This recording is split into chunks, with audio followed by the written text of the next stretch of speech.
இது மகிமை நேரம். அன்பானவர்களே, ஆண்டவராகிய இயேசு கிறிஸ்துவின் நாமத்தில் வாழ்த்துக்கள். கர்த்தருடைய நாமங்களை குறித்து தொடர்ந்து தியானித்து கொண்டிருக்கிறோம். இந்த நாளிலே யெகோவா ரோயி கர்த்தரின் மேய்ப்பராய் இருக்கிறார். 23ஆம் சங்கீதம் எல்லாருக்கும் தெரிந்தது.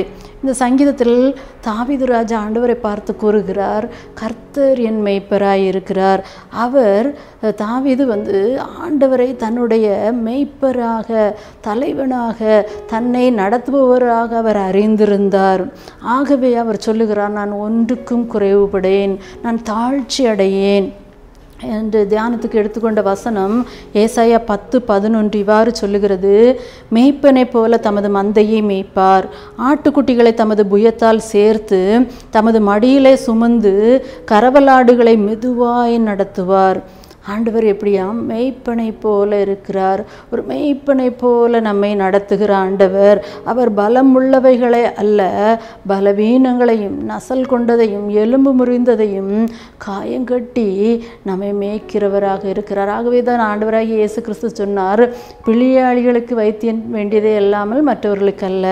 ஆம், ஆண்டவர் நம்மை நொந்து போனவர்களை, திக்கற்றவர்களை ஆண்டவர் தேற்றுகிறவராக, மேய்க்கிறவராக இருக்கிறார்.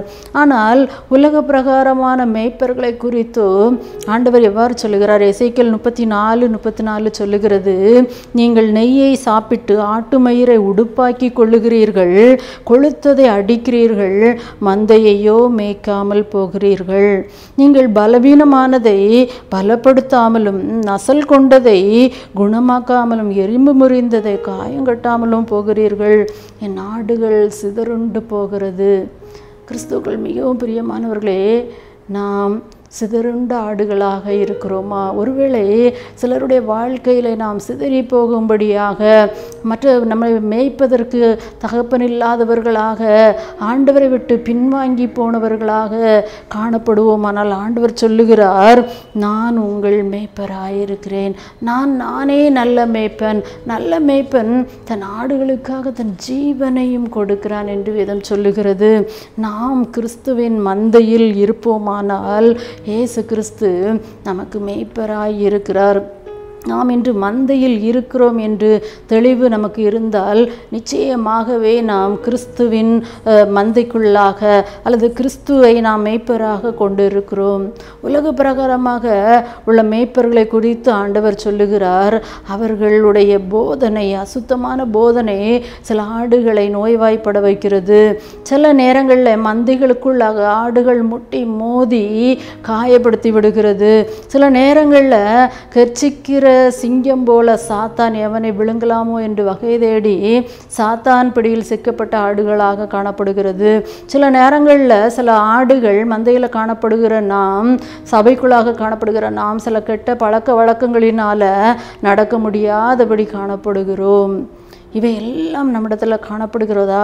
இல்லை நாம் கிறிஸ்துவை, ஆண்டவரை நாம் நல்ல மேய்ப்பராக ஏற்றுக்கொண்டு நாம் அவருடைய மந்தையில் அமர்ந்த தண்ணீர் அண்டையில் நடத்தப்படுகிறோமா?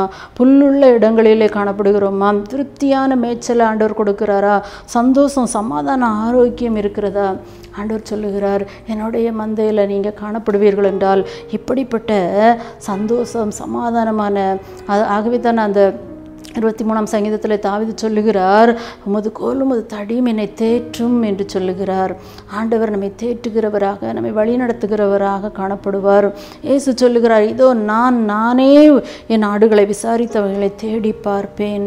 நான் ஒருவேளை சிதறுண்ட ஆடுகளை அப்படியே விட்டு விடுகிறவர்கள். ஆண்டவர் சொல்லுகிறார், இருக்கிற 99 ஆடுகள் இல்லை, காணாமல் போன ஒரு ஆடை தேடி செல்கிறவராக இருக்கிறார். நான் என் ஆடுகளை தேடி மப்பு மந்தாரமான நாளில் அவைகள் சிதறுண்டு போன எல்லா இடங்களிலும் இருந்து அவைகளை தப்பி வர பண்ணி என்று எசேக்கியேல் தீர்க்கதரிசி 34:12 சொல்லுகிறது.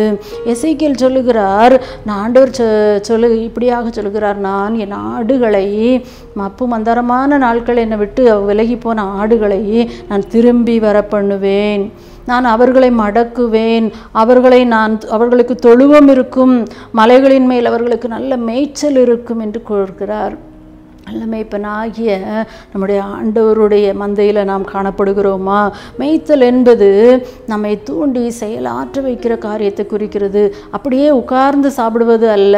நாம் செயல்பட ஆண்டவர் நம்மை தூண்டி கொண்டே இருக்கிறார். நாம் சோர்வுற்ற வேளையில் நசல் கொண்ட போது அவர் நம்முடைய காயங்களை கட்டி குணமாக்கி நம்மை அவர் உற்சாகப்படுத்துகிறவராக இருக்கிறார், நம்மை செயல்படுத்துகிறவராக இருக்கிறார். நம்முடைய மேய்ப்பன், நம்முடைய ஆண்டவர் கடமைக்கு வேலை செய்கிறவர் அல்ல, கூலிக்காக அவர் வேலை செய்கிறவர் அல்ல.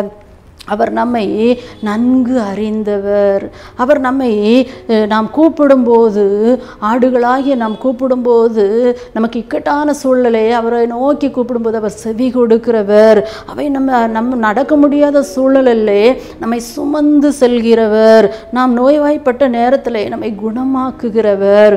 நாம் ஏதாவது பாவங்களிலோ அல்லது பிரச்சனைகளிலோ சிக்கிக்கொண்ட வேளையிலே நம்மை தப்புவிக்கிறவராக இருக்கிறார். நமது மாம்சம் பிரகாரமாக நாம் பல வேளைகளிலே உலக பிரகாரமான சிந்தனையிலே, கிறிஸ்துவுக்கு பிரியமானவர்களே, நாம் உலக பிரகாரமாக மேய்ப்பர்களை தலைவர்களை தேடி சொல்லும்போது, மாம்ச பிரகாரமாக நம்முடைய சிந்தனைகளோடு நாம் முடிவெடுக்கும்போது, திட்டங்களை வகுக்கும்போது, நாம் ஆண்டருடைய தலைமைத்துவத்திலிருந்து, ஆண்டருடைய பாதுகாப்பிலிருந்து நாம் வெளியே செல்லுகிறோம்.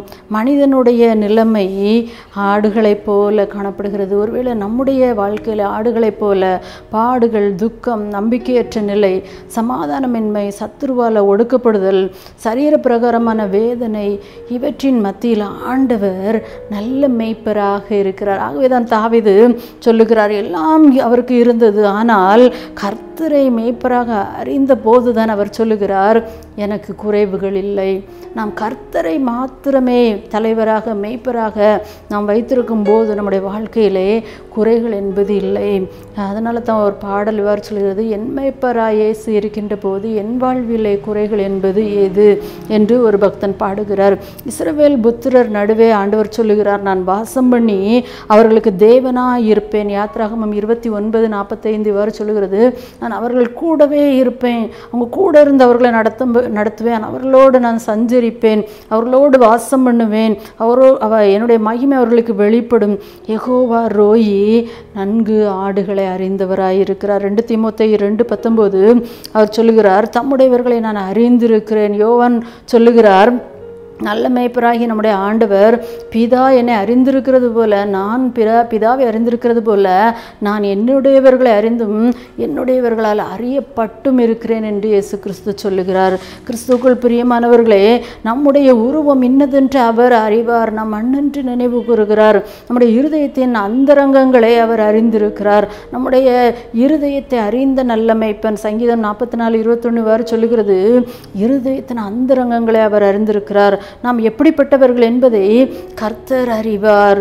அவர் என் அக்கிரமத்தை, ஆகவே தான் தாவீது சொல்லுகிறார், என்னுடைய அக்கிரமத்தை நான் அறிக்கையிட்டு நான் ஆண்டுடைய சமூகத்தில் நான் என் பாவத்தின் நிமித்தம் நான் விசாரப்படுகிறேன் என்று சொல்லுகிறார். ஆண்டவர் நம்மை பார்த்து கொண்டிருக்கிறார். அவர் என்னை அறிந்திருக்கிறார். என்னுடைய குறைவுகள், நிறைவுகள் எல்லாவற்றையும் அவர் அறிந்திருக்கிறார் என்று உணர்ந்த தாவீது அவர் முற்றிலுமாக தன்னை தாழ்த்துகிறார். தாவீதை போல நாமும் தேவன் நம்மை முழுவதும் அறிவார் என்று நாம் பாவ அறிக்கை செய்யும் போது கர்த்தர் நம்மை அவர் நடத்துகிறவராயிருக்கிறார்.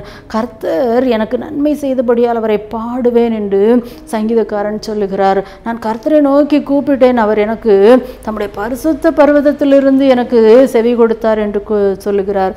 நாமும் தொலைந்து போன ஆடுகளைப் போல இருக்கிறோமா?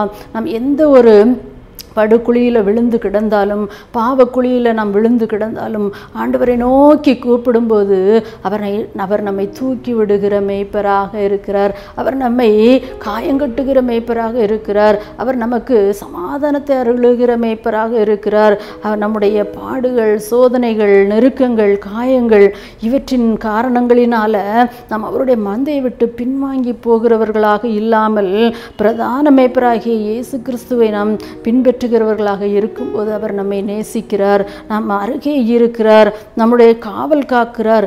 ஆகவே தான் ஆண்டவர் சொல்லுகிறார், யோவான் 14:18 நான் உங்களை திக்கற்றவர்களாக விடேன். ஜெபிப்போமா? ஜெபம். எங்களை நேசிக்கிற நல்ல தகப்பனே, நல்ல மேய்ப்பரே, எங்களை வழிநடத்துகிற நல்ல தலைவரே, உம்மை நன்றியோடு துதிக்கிறோம்ப்பா. ஆண்டவரே, நான் உங்களை மேய்ப்பேன், நான் உங்களை ஏந்துவேன், சுமப்பேன், தப்புவிப்பேன் என்று சொல்லியிருக்கீங்கப்பா. ஆண்டவரே, நசல் கொண்டதை காயங்கட்டுகிற தேவனப்பா. ஆண்டவரே, பலவீனமானதை பலப்படுத்துகிற தேவனப்பா. ஆண்டவரே, நீங்கள் அமர்ந்த தண்ணீர்கள் அண்டையிலே நடத்துகிற தேவன் ராஜா. ஆண்டவரே, நீங்கள் யெகோவா ரோயியாக, நல்ல மேய்ப்பராக எங்களோடு இருந்து எங்களை வழிநடத்துகிற கிருபைக்காக நன்றியப்பா. ஆண்டவரே, நாங்கள் உம்முடைய மந்தையில் தொடர்ந்து காணப்படவும், சிதறிப்போன ஆடுகளைப் போல் அல்லாது, வழிதவறிப்போன ஆடுகளைப் போல் இல்லாது, உம்முடைய மந்தையிலே உம்முடைய கரத்திற்குள்ளாக அடங்கி இருந்து, ஆண்டவரே, உம்முடைய நல்ல மேய்ச்சலை கண்டு, ஆண்டவரே, நாங்கள் ஒவ்வொரு நாளும் உம்முடைய ஆண்டவரே பாதுகாப்புக்குள்ளாக, உம்முடைய பிரசன்னத்துக்குள்ளாக இருக்க உதவி செய்யுங்க. மீட்பர் இயேசுவின் மூலம் கெஞ்சி கேட்கிறோம் நல்ல பிதாவே, ஆமேன்.